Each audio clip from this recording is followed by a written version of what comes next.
அரசியல் சாசனத்து மேல எந்த மரியாதையும் இல்லாமல் இருப்பவர்கள் தான் இப்படி ஜாதி மதத்தை வைத்து அரசியலை பேசுவது, அது பாராளுமன்றத்துக்குள்ள பேசுவது என்பது அவர்களால் தான் முடியும். பாரதிய ஜனதா கட்சிக்கு இந்த ஜனநாயக கருத்துக்கள் மீது எந்தவித மரியாதையும் கிடையாது. அனைவரும் ஏற்றுக்கொள்ளக்கூடிய ஒரு கருத்து தானே பார்லிமெண்ட்ரி அப்படிங்கிற அர்த்தம் தான். அதையவே அவங்க கொச்சைப்படுத்துவது, அதை இழிவுபடுத்துற ஒரு அரசியலை தான் அவங்க செய்யறாங்க. இது பிரதமரே ரீட்வீட் பண்ணியிருக்காரு அப்படின்னா பிரதமரோட கருத்தை தான் இவர் பேசியிருக்கிறார். இப்போ ஜாதியை பற்றி ஒரு பிரதமரை பேசுறாருன்னு வச்சுக்கோங்க, உலகத்தில் இருக்கவனெல்லாம் இருக்கிற அறிஞர்கள்லாம் விடமாட்டாங்க மோடியை. இப்போ அந்த எதிர்ப்பை அவர் சந்திக்க வேண்டிய நெருக்கடி வரும். அதனால தான் அவர் வேறொருவரை பேச வைத்து அதை இவர் கொண்டாடுகிறார். வேலைகள் அடிப்படையில் தான் ஜாதி பிரிவினைகள் எல்லாம் வந்தது அப்படின்னா அப்படியானதாகவே நீண்ட காலமாக இருந்ததா? இன்றைக்கு நீதிபதிகளாக இருக்கக்கூடிய பெரும்பான்மை நீதிபதிகள் உயர் சாதியை சார்ந்தவர்கள். இவர்கள் 2000 வருடமாக நீதிபதிகளாகவே வாழ்ந்தார்களா? குறிப்பிட்ட சமூகம் மட்டும், சமூக பிரிவு மட்டும், சாதி பிரிவு மட்டும் நீதிபதிகளாகவே மாறுகிறார்கள். அரசாங்கத்தில் உயர் அதிகாரிகளாகவே மாறுகிறார்கள். இந்தியாவினுடைய மிக பெரும் பணக்காரர்கள் பற்றிய 100 பேர் எடுத்துக்கொண்டால் எனது குறிப்பிட்ட சாதிகளை, உயர் ஜாதிகளை சார்ந்தவர்களாக இருக்கிறார்கள். நீங்க இடஒதுக்கீடு வந்ததுனால தான் மறுபடியும் ஜாதி உருவாயிருச்சு. இடஒதுக்கீடு இருந்துமே நாங்க நீதிபதிகளாக முடியவில்லை, ஐஏஎஸ் அதிகாரிகளாக ஆக முடியல, ஐஎஃப்எஸ் அதிகாரி ஆக முடியல, பேராசிரியர்களாக முடியல, பணக்காரர்களாக முடியல, வங்கிகளினுடைய தலைவர்களாக முடியல. இப்படின்னு பெரிய பட்டியலா இருக்கும் பொழுது ரிசர்வேஷனை ஒழிச்சிட்டீங்கன்னா எங்க போய் நிக்கிறது? இப்ப ஏன் பிஜேபி சாதிவாரி கணக்கெடுப்பு மறுக்குது அப்படின்னா அவர்கள் குறைந்த அளவு மக்கள் தொகை இருந்துகிட்டு எல்லா இடத்தையும் ஆக்கிரமித்திருக்கக்கூடிய உயர் சாதியினுடைய கட்சி அது சாமானிய மக்களின் கட்சி அல்ல, பழங்குடிகளுக்கான கட்சியோ பட்டியல் சமூகத்தின் கட்சியோ ஓபிசிக்கான கட்சியே அல்ல. இதனால தான் அவர்கள் ஜாதிவாரி கணக்கெடுப்பை மறுக்கிறார்கள்.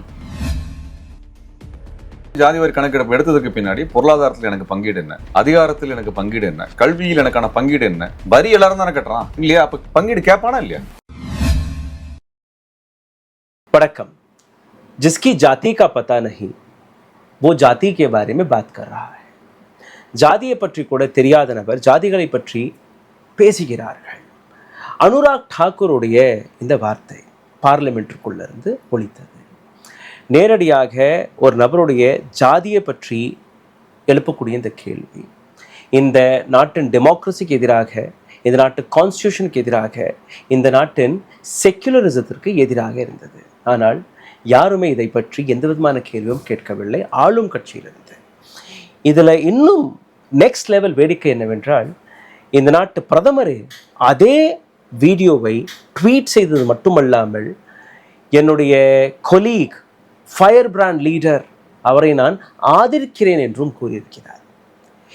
இதை வைத்து நீங்கள் ஒரு விஷயத்தை புரிந்து கொள்ளலாம். அடுத்த 5 ஆண்டுகளில் எந்த விதமான அரசியல் நீங்கள் இந்த நாட்டில் பார்க்க போகிறீர்கள்? ஹிந்து முஸ்லிம் என்கிற அரசியலை நீங்கள் பார்த்து விட்டீர்கள். ஜாதிகளை வைத்து அடுத்த அரசியலை கையில் எடுத்திருக்கிறது ஒரு அரசியல் கட்சி. இதை பற்றி இன்னும் ஆழமாக பேசுவதற்காக திருமுருகன் காந்தி அவர்கள் இணைந்திருக்கிறேன். சார் வணக்கம். வணக்கம். ஒரு டெமோக்ராட்டிக் கண்ட்ரி, அனைத்து தலைவர்களுமே கான்ஸ்டியூஷன் மீது தான் சபதம் எடுத்து நாங்கள் எந்த விதமான ஜாதியை வைத்தோ, மதத்தை வைத்தோ, இனத்தை வைத்தோ மக்களை பிரித்து பார்க்க மாட்டோம் என்று பதவியேற்கிறார்கள். அதே பார்லிமெண்ட்டுக்குள் இது போன்ற வார்த்தைகளை நீங்க எப்படி பார்க்கிறீங்க? அரசியல் சாசனத்து மேல எந்த மரியாதையும் இல்லாமல் இருப்பவர்கள் தான் இப்படி ஜாதி மதத்தை வைத்து அரசியலை பேசுவது, அது பாராளுமன்றத்துக்குள்ள பேசுவது என்பது அவர்களால் தான் முடியும். அவங்களுக்கு பாரதிய ஜனதா கட்சிக்கு இந்த ஜனநாயக கருத்துக்கள் மீது எந்தவித மரியாதையும் கிடையாது. அவர்கள் பாராளுமன்றத்திலேயே இதை பேசுறது மூலமாக இதை ஒரு இயல்பானதா மாற்றணும்னு நினைக்கிறாங்க. நார்மலான ஒரு விஷயம் ஜாதியை பேசுறது, ஜாதியை சொல்லி ஒருத்தர் திட்டுறது பார்லிமெண்ட்லேயே பேசிட்டாங்கல்ல. இப்போ இது அன்பார்லிமெண்ட்ரி வேர்டுன்னு சொல்ல முடியாதுல்ல. It is a parliamentary word. ஒருத்தர் காஸ்ட் சொல்லி திட்டுறது அப்படிங்கிறது பார்லிமெண்ட்ரி வேர்டாக ஸோ பார்லிமெண்ட்ரி அப்படின்னு என்ன அர்த்தம்? நாகரிகமான, ஜனநாயகமான, யாரையும் துன்புறுத்தாத ஒரு அனைவரும் ஏற்றுக்கொள்ளக்கூடிய ஒரு கருத்து தானே பார்லிமெண்ட்ரி அப்படிங்கிற அர்த்தம் அதையவே அவங்க கொச்சைப்படுத்துவது, அதை இழிவுபடுத்துற ஒரு அரசியலை தான் அவங்க செய்யறாங்க. இது பிரதமரே ரீட்வீட் பண்ணியிருக்காரு அப்படின்னா பிரதமரோட கருத்தை தான் இவர் பேசியிருக்கிறார்.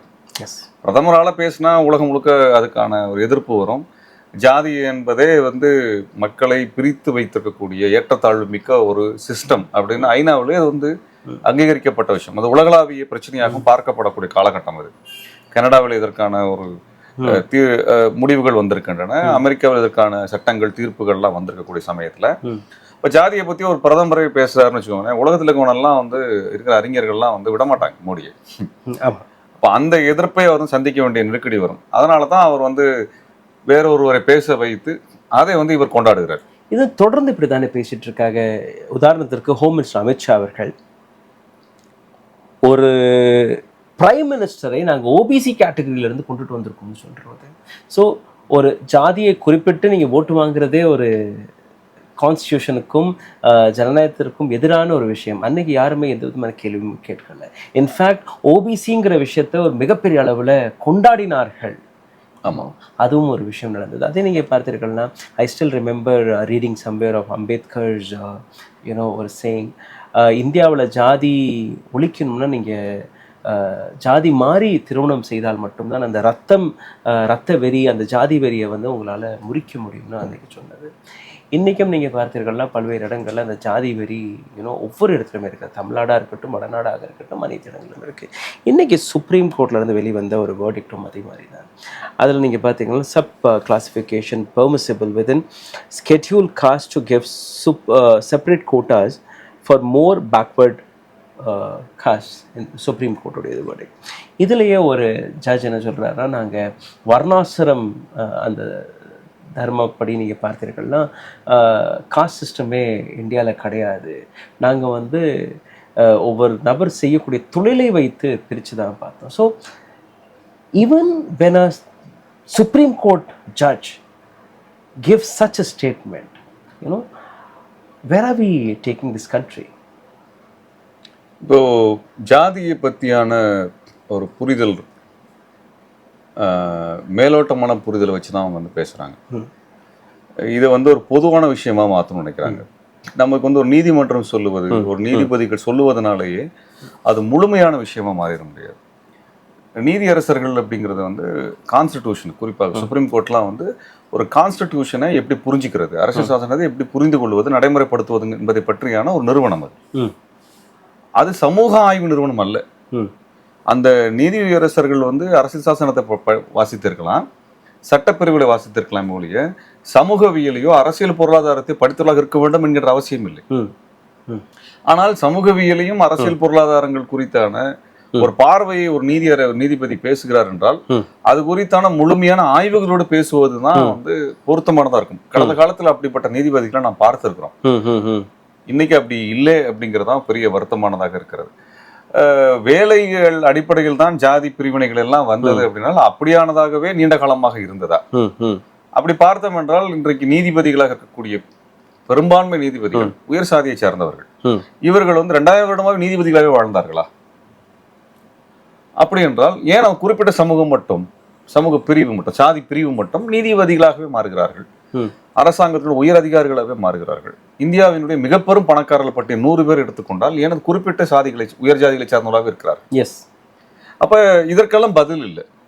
இதெல்லாம் நீங்க போய் உச்சநீதிமன்றத்தில் விவாதிக்கலாம் முடியாது. உச்சநீதிமன்ற நீதிபதிகள் இடத்துல இதை வந்து நீங்க கேள்வி எழுப்பவே முடியாது. அந்த நீதிபதிகளுடைய பட்டியலை நீங்க பார்த்தால் கூட அங்கேயும் அதேதான். நீங்க அதுல எத்தனை பெண்கள் இருக்கிறாங்க, எத்தனை பட்டியல் சமூகத்தை சார்ந்தவர்கள், எத்தனை பழங்குடியை சார்ந்தவர்கள் நீதிபதிகளாக இருக்கின்ற ஒரு பெரிய பட்டியலை 80 ஆண்டு காலம், இந்தியா விடுதலை அடைந்ததற்கு பிறகு 80 ஆண்டு காலத்தில் ரிசர்வேஷனே வந்து ஒரு ஜாதியை உருவாக்கி இருக்குச்சுன்னு ஒரு நீதிபதி கருத்து சொன்னதை வந்து பார்க்குறோம். அப்படின்னா இந்த 80 ஆண்டுகளில் ரிசர்வேஷன் இருந்தும் நீதியரசர்களை ஏன் பல்வேறு சமூகங்களில் நம்மளால் உருவாக்க முடியல? அப்லிஃப்ட்மெண்ட்டே நடக்கல. ஏன் நடக்கல? அப்போ அதை வந்து அவர்கள் தான் பேச வேண்டியது இருக்கிறது. எஸ். அப்போ அவர்களே வந்து அதுக்கு எதிராக இருக்கிறார்கள், அந்த விவாதத்துக்கு எதிராக இருக்கிறார்கள் என்பதைத்தான் நம்ம புரிந்து கொள்றோம். உண்மையாலுமே வந்து இன்றைக்கு ஜாதியை பற்றி, ரிசர்வேஷனை பற்றி ஒரு முடிவை சொல்லக்கூடிய இடத்தில் நாம் கிடையாது. இந்த இடஒதுக்கீடு என்பது எப்படிப்பட்ட விளைவுகளை கொடுத்துருக்குங்க என்கின்ற வெளிப்படையான விவாதங்கள் தேவை. அந்த இடத்துல அவங்க என்ன சொல்றாங்கன்னா, state governments can give privilege to certain backward castes. அது வந்து ஒட்டுமொத்தமாக நாங்கள் டிஃபைன் பண்ண முடியாது. நான் ஏற்கனவே நாங்கள் வந்து பல ரெசர்வேஷனை கொடுத்துட்டோம், இதுக்கு மேலே எங்களால் கொடுக்க முடியாது. If a state government wants they can do இட்னு சொல்லியிருக்காங்க. இல்லை, 2 விஷயம் எடுத்துக்குவோம். இதில் வந்து பட்டியல் சமூகத்திற்குள்ளாக மிகவும் பொருளாதார ரீதியாக, சமூக ரீதியாக ஒடுக்கப்பட்டவர்களுக்கு ஒரு முன்னுரிமை அதற்குள்ளாக கொடுக்கிறது. உள் இடஒதுக்கீடு என்பதை அவங்க வந்து மறுக்கல, தவறு என்று சொல்லலை. அது சரியான விஷயம் தான், அது வரவேற்கக்கூடிய விஷயம் தான். இங்க அருந்ததியர்களுடைய உள் இடஒதுக்கீடெல்லாம் நம்ம வந்து வரவேற்கக்கூடிய விஷயங்கள் தான். ஆனால் வந்து இடஒதுக்கீட்டினுடைய எல்லையை ஏன் 50% வச்சிருக்கீங்கன்னு இது வரைக்கும் சொல்லலை. சரி இல்லைங்களா? இப்போ இந்தியாவினுடைய மக்கள் தொகை அடிப்படையில் எடுத்துக்கிட்டு நம்ம ஓபிசி, பட்டியல் சமூகம் பிரிவு, பழங்குடியினர் எவ்வளவு பேர் இருக்கிறாங்கன்ற ஒரு மக்கள் தொகை கணக்கில் எடுப்பில் பார்த்தோம்னா 50% போதாது. நீங்கள் வந்து ரொம்ப எளிமையான ஒரு கேள்வி, இந்தியாவுடைய 100 பெரிய பணக்காரர் எந்த சாதியிலேருந்து வந்திருக்கான்? உயர் ஜாதியிலேருந்து தான் வந்திருக்கிறாங்க. இன்னும் வர்ணா சிஸ்டத்தில் எடுத்துட்டோம்னா பிராமணர்கள், சத்திரியர்கள், வைசியர்களுக்குள்ள தான் அந்த 100 பணக்காரர்கள் இருக்கிறாங்க இல்லையா? அப்ப பணம் எங்க சேர்ந்துருக்குது, எங்க போய் குவிஞ்சு இருக்குதுன்னா இவங்க கிட்ட தான் குவிஞ்சிருக்கு. இது எப்படி சாத்தியமாச்சு? இன்னொரு பக்கம் எடுத்துக்குவோம், இங்க இருக்கக்கூடிய பெரும்பான்மை பட்டியல் சாதியில இருந்து யார் வந்திருக்கிறா? அவங்க இந்தியாவில் 25% மக்கள் பழங்குடிகள், பட்டியல் சமூகம், அதாவது 4 ஒருவர். அவங்கள ஏன் 100 பேத்துக்குள்ள யாரும் போகல? அப்ப இதற்கான பதில் தேவை இருக்கு. இதே விகிதம் தான் உயர் ஐஏஎஸ் அதிகாரிகள், ஐஎஃப்எஸ் அதிகாரிகள், நீதியரசர்கள், எலெக்ஷன் கமிஷன்ல யார் இருந்திருக்கா? இப்போ எலெக்ஷன் கமிஷனும் உங்களுக்கு வந்து சுப்ரீம் கோர்ட்டுமே ஒரு கான்ஸ்டிடியூஷனல் அத்தாரிட்டி அது இல்லைங்களா? பாராளுமன்றத்திற்கு இணையான ஒரு அதிகார கொண்டவைவை. அதுல எத்தனை பழங்குடிகள்ல இருந்து, ஓபிசியில இருந்து, பட்டியல் சமூகத்திலிருந்து போயிருக்காங்கிற பட்டியல் எடுத்து வச்சுட்டு தான் பேசணும். நீங்க அதில் ஆரம்பிச்சு நீங்க ஐஐடி வாத்தியார்கள் வரைக்கும் எடுத்துட்டோம்னா, இந்தியாவில் இருக்கக்கூடிய முன்னணி நிறுவனங்களில், பல்கலைக்கழகங்களில் இருக்கக்கூடிய வைஸ் சான்சலர்ல ஆரம்பிச்சு அங்க இருக்கக்கூடிய பேராசிரியர்கள் வரைக்கும் பட்டியல் எடுத்து பார்ப்போம். அப்படி எடுத்து பார்த்தோம்னா எந்த சாதி அதிகமாக அங்கே இல்லாமல் இருக்கிறது? அட்லீஸ்ட் 25% இருந்தால் கூட இருக்கணும்ல. அது கூட இல்லையே. ஒண்ணு. ரெண்டாவது, நிலம் எவ்வளவு பங்கிடப்பட்டிருக்கு? இந்த 25%, 25% இருக்கக்கூடிய பட்டியல் பழங்குடி மக்கள் இடத்துல நிலம் இருக்கிறதா?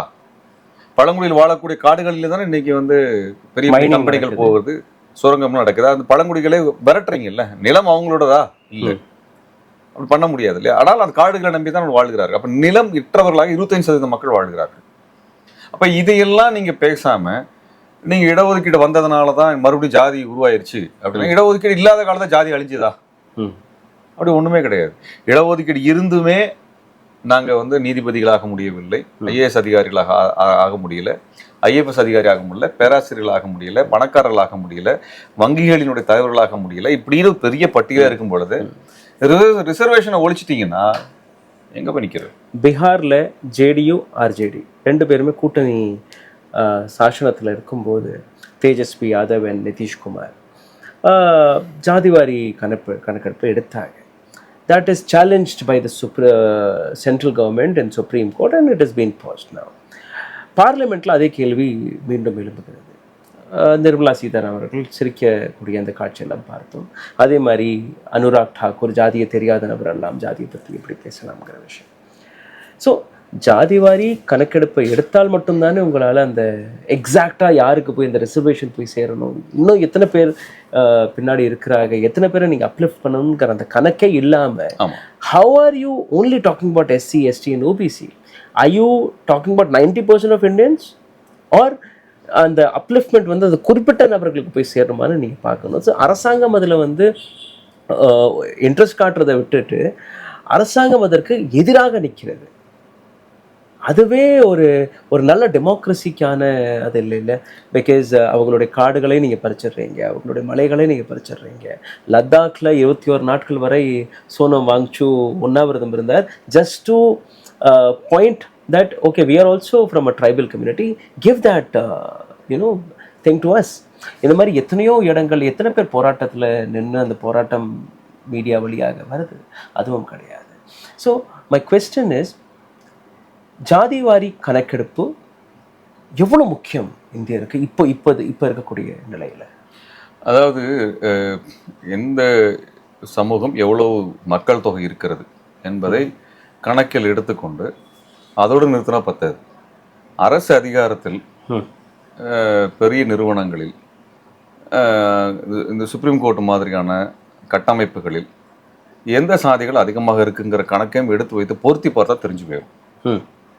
இப்போ ஏன் பிஜேபி வந்து சாதிவாரி கணக்கெடுப்பு மறுக்குது அப்படின்னால் வந்து அவர்கள் வந்து குறைந்த அளவு மக்கள் தொகை இருந்துக்கிட்டு எல்லா இடத்தையும் ஆக்கிரமித்திருக்கக்கூடிய உயர் சாதியினுடைய கட்சி அது வந்து சாமானிய மக்களின் கட்சி அல்ல, பழங்குடிகளுக்கான கட்சியோ பட்டியல் சமூகத்தின் கட்சியோ ஓபிசிக்கான கட்சியே அல்ல. அவர் உயர் ஜாதிகளுக்கான கட்சி இது. அதனாலதான் அவர் வந்து என்ன சொல்றாரு, தாக்கூர் அனுராக் தாக்கூர் என்ன பேசுறாரு, ஜாதியே தெரியாதவங்கன்னு பேசுறாங்க. ஜாதி தெரிஞ்சு என்ன சார் பண்ண போறீங்க? ஜாதி தெரிஞ்சு என்ன பண்ண போறீங்க? அப்ப அவங்க எதுக்கு ஜாதியை இப்ப இந்த மாதிரியான இழிவுபடுத்துறதுன்னு கேட்கறேன். நாளைக்கு சொல்ல ஒரு பட்டியல் சமூகத்தை பார்த்து இப்படி கேட்டீங்கன்னா அவன் எப்படி சொல்லுவான்? எப்படி சொல்லுவான்? அப்ப இதெல்லாம் எவ்வளவு ரெப்ரசன்டேஷன்ஸ் ரொம்பலாம் வேண்டாம். ஆர்எஸ்எஸ்ல பட்டியல் சமூக சாதிகளுக்கு என்ன இடம் இருந்தது? ஆர்எஸ்எஸ் ஒரு தலைவராக இருக்கிறாங்க இல்லையா, இவ்வளவு வருஷம் இருந்த 100 வருடம் அந்த அந்த அந்த அமைப்புக்கு வந்து தலைவர்கள் இருந்திருக்காங்களே, அதுல எந்த ஜாதியிலிருந்து வந்திருக்காங்க பட்டியல் சொல்லுங்க. அது சித்பவன் பார்ப்பனர்கள் தான் வந்திருக்கிறாங்க.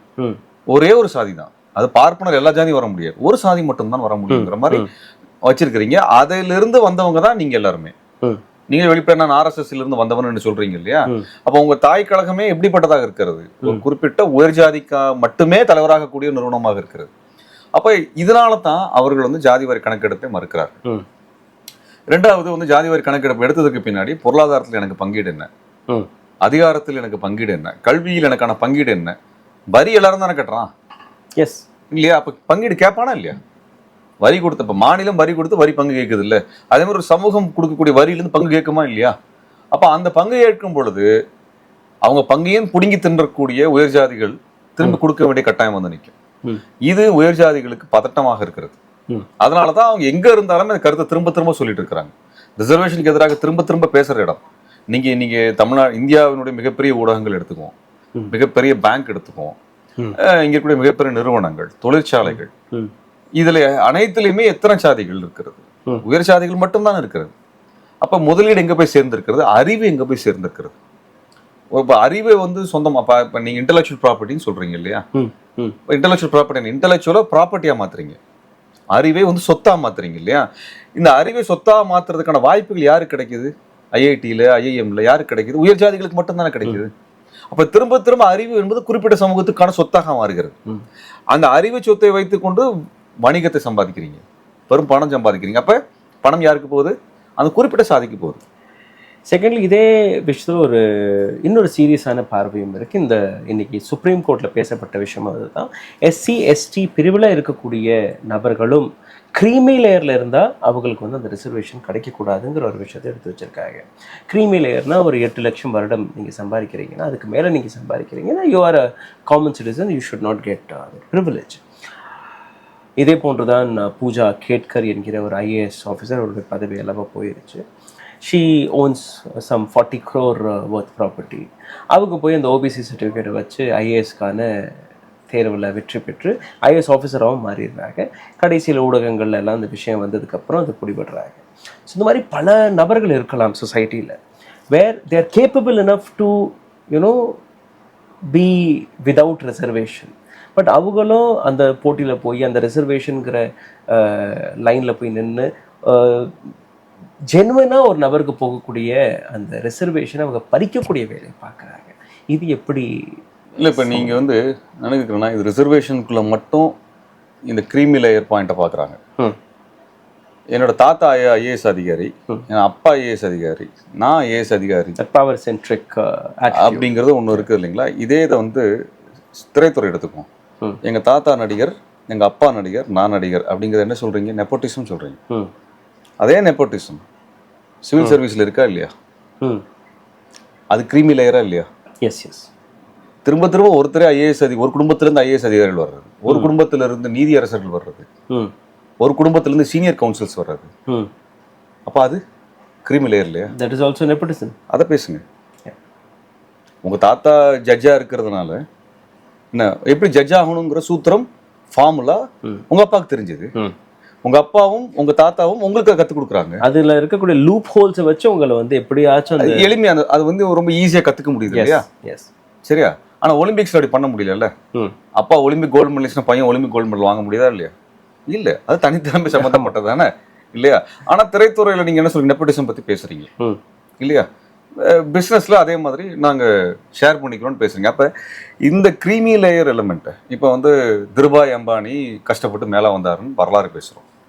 சரி, அவங்க பையன் கஷ்டப்பட்ட மேலே வந்தார், அது க்ரீமி லேயரா இல்லையா? இப்போ ஏன் அவர் ஜீரோலேருந்து ஆரம்பிச்சு எங்க கூட கம்ப்ளீட் பண்ணிட்டுமே? அவரோட பையன் 5000 கோடி ரூபாய் கல்யாணம் பண்ணுவேன். அந்த worst part is 5000 கோடி ரூபாய் செலவில் ஒரு நபருடைய திருமணம் நடக்குது. இதே நாட்டில் நீங்கள் பார்த்தீங்கன்னா if you make 45 rupees in a day, நீங்கள் ஏழை இல்லைன்னு அரசாங்கம் டேட்டா கொடுக்குது. இன்றைக்கும் நீங்கள் பார்த்தீங்கன்னா 3500 4000 ரூபாய் சம்பாதிக்கக்கூடிய எத்தனையோ குடும்பங்கள் இருக்குது. But no one questions. And அதே திருமண விழாவில் பிரைம் மினிஸ்டர் மோடி போய் கலந்துக்கிறாரு. இந்தியா அலைன்ஸில் இருக்கக்கூடிய பல்வேறு அரசியல்வாதிகள் போய் கலந்துக்கிறாங்க. என்டிஏல இருக்கக்கூடிய பல்வேறு நபர்கள் போய் கலந்துக்கிறாங்க. You know, and nobody is there to even question how come you spend 5000 crore rupees. இல்லை, அதுக்கு ஒரு காரணம் என்னன்னா, அம்பானியோடைய 2019 2020 அந்த ஃபினான்ஷியல் இயரோட ஏர்னிங் 1,80,000 கோடி ரூபாய் என்ன சொல்கிறாங்க. இது எத்தனை மாநிலத்தினுடைய வருவாய்? தமிழ்நாட்டுடைய அன்றைக்கு வருவாயே 2 லட்சம் கோடி கிட்ட தான் இருந்தது.